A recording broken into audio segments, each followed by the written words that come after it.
na yung mga bakal sa loob, yung mga natatapon na maliliit na particles ng ano dyan, mga debris ng bakal sa loob, para yun ma-wash out lahat yun.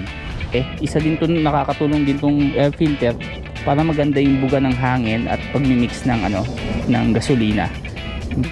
May nakakalimutan silang bagay na mahalaga pagka di manual yung motor mo, no? May mga advantage yan sa automatic.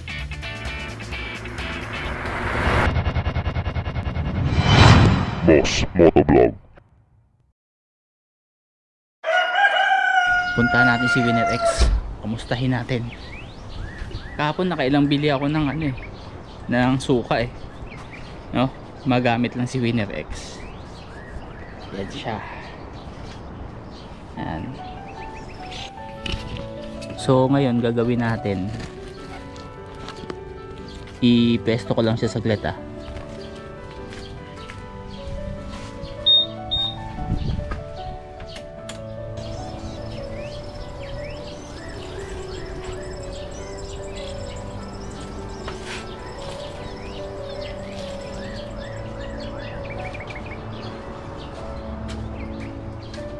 Kahapon nakailang bili ako ng suka, tapos bumili ako ng chichirya, merienda, para lang magamit si Winner X. Kasi nga ang sarap niya gamitin, no?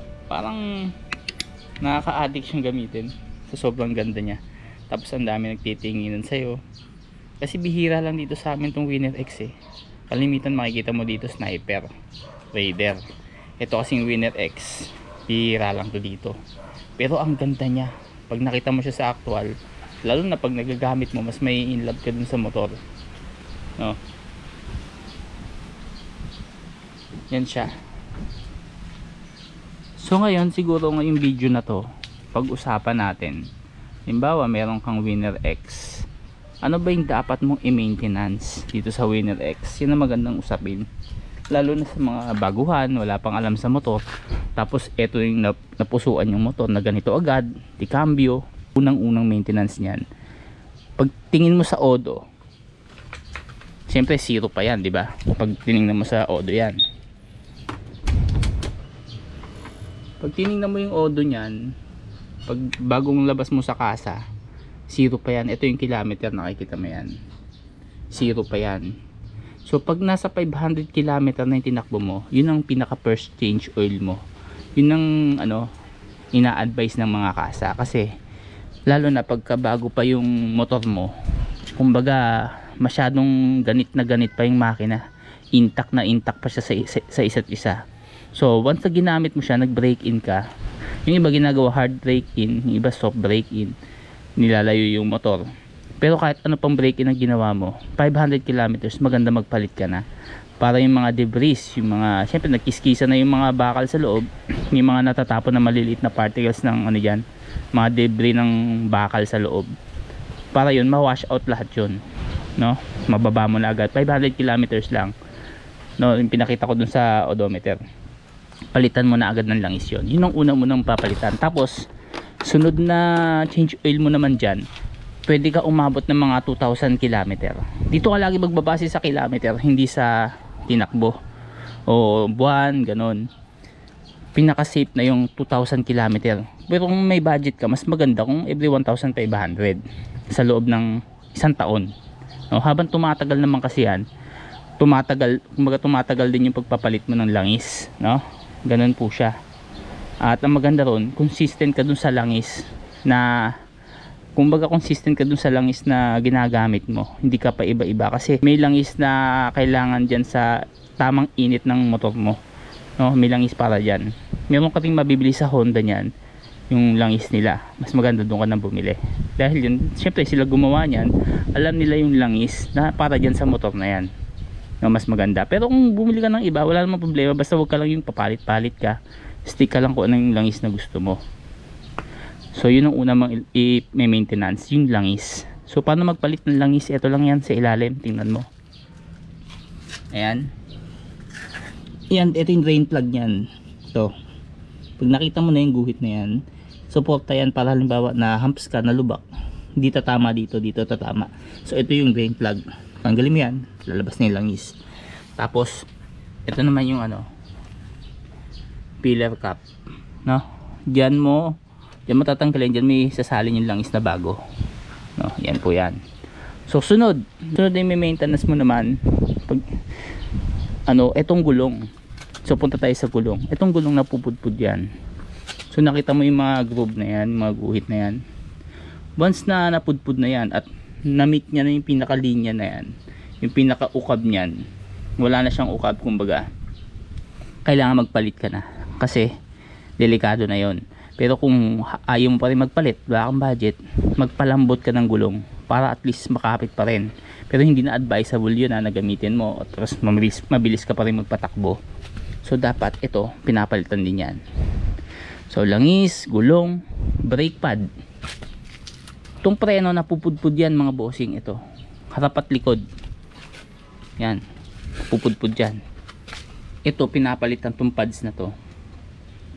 Depende sa gamit mo yan, depende sa riding habits mo, kung lagi kang preno, so napupudpud yan. So ito rin yung pinapalitan dito. So maraming tutorial sa YouTube paano gawin, paano baklasin to. So madali lang yan mga bossing, basic na basic sa ito, no, para hindi malis na yung gastos mo, ikaw na gumawa, no. Pero kung busy tao ka at di mo na kaya yung mag-maintenance sa sarili mo, pwede mo pagawa sa mga kasayan sa tabi-tabi o kaya sa Honda dealers. May mga din sila doon, services. Yan. So preno pinapalitan yan, gulong, tas langis. Isa pa sa pinapalitan dito mga bossing, no, etong coolant. Sa yung coolant, ito may reserve yan dito. Ito yung coolant yan, ito yung radiator. So dito dumadaan yung dito dumadaan yung coolant papunta sa makina, pinapalamig niya yung makina.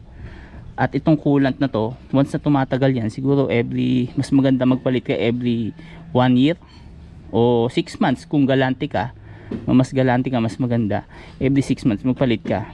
Kasi katagalan yung coolant na yan, no, rin yan, nag-accumulate din ng kalawang yan eh. Nag-accumulate din ng kalawang yan.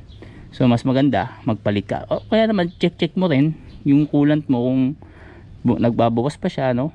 So yun. Pero ang coolant naman hindi basta-basta to. Hindi basta-basta to nagpapalit. Matagal siya magpalit. Kung totoo, yung iba nga 2 taon na nandiyan pa rin yung coolant eh. Pero syempre mas maganda pa rin kung bagong coolant yung napapalit mo, para lagi niya na maintain yung init ng makina, yung tamang init lang na nire-required ng makina. Kumbaga doon din nagpapatagal din ang buhay ng motor mo yun. So isa pa sa maintenance mo dito, yung mga ilaw naman kasi nito mga boss, hindi to basta-basta napupundi dahil LED to. Hindi kagaya ng mga dibumbilya, mabilis na susunog. So lahat ng ilaw dito yan, LED na po yan. So wala kang i-maintenance na ilaw dyan, maliban lang kung madisgrasya ka, mabangga kung magpapalit. Tapos itong susi, yung nito, yung baterya, minsan humihina to, nalolobat din to. So mapapansin mo na palubat na yung baterya mo ng susi pagka parang yung function niya matagal na siya mag-function, nag-iilang pindot ka na bago siya mag-function. So dun pa lang susi na yon mga boss. Tapos isa pa sa i-maintenance mo dito, syempre yung air filter. Kaya buksan natin tayo sa seat. Yung airbox niyan andito. Ito yan sa upuan. Ito huwag mo tatakpan to kasi kumbaga baka higupin niya yung yung mailagay mo dito, papel o man, papeles ng motor. Maganda yung papeles ng motor, ilagay mo lang sa wallet mo para kung sakaling manakaw yung motor mo, yung papeles na sayo. Tapos huwag mo tatakpan yan, hayaan mo lang ganyan yan. Ito yung airbox nyan, ayan, may 4 na tornilyo. Tanggalin mo yan, andyan yung air filter nya. So anong gagawin mo dyan? Magpapalit ka ng air filter up every other mga 2,500 km, no? Doon pa rin magbabase dito.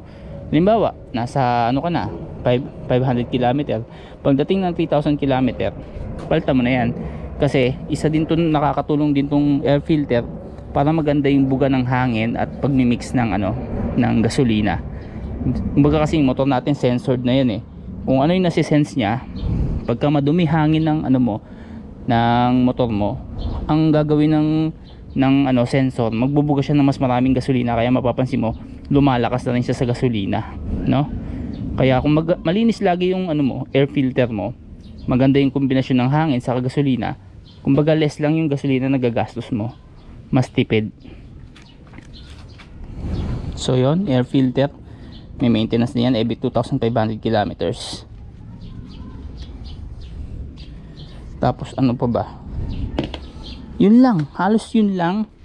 Kung hindi ka naman mahilig mag-modified, pag bumili ka ng ganitong motor, pagka yun ang mini-maintenance mo lagi syempre unang-una yung langis, huwag mong patutuyuan ng langis yan, at huwag mo ipapa-overheat, lalo na yung ano natin, coolant, baka may tumutulo na dyan, check mo rin, kasi pag nag-overheat yan, sigurado baba makina yan mga bossing, kakatok yan. So kayang umabot ng 10 taon mahigit pa motor mo, hindi bumabagal, hindi nagbabago yung performance, basta ganun yung pag-maintenance mo, no? Ganda niya, di ba? So siguro sa susunod na video, pag-usapan naman natin paano magpalit ng mga gearings, mag-aral ng manual na motorsiklo, kasi syempre kalimitan kasi ngayon nakikita mo puro automatic na, hindi na nila na-appreciate yung manual, no? Pag-usapan naman natin sa susunod paano gumamit ng di manual na motor, lalo na sa mga baguhan. Kung ikaw marunong ka na, pwedeng skip mo na yung video kasi alam mo na, pero sa mga baguhan talagang big deal to, kasi karamitan talaga ngayon mga nagsisimula magmotor automatic, kasi napakabilis gamitin eh, di ba? Hindi kagaya dati, hindi sikat yung mga automatic eh, di ba? Kasi dati ang akala nila sa mga automatic, ano siya, pang subdivision lang, hindi pwedeng ilayo, pero napatunhayan na pwede talagang ilayo ang mga automatic.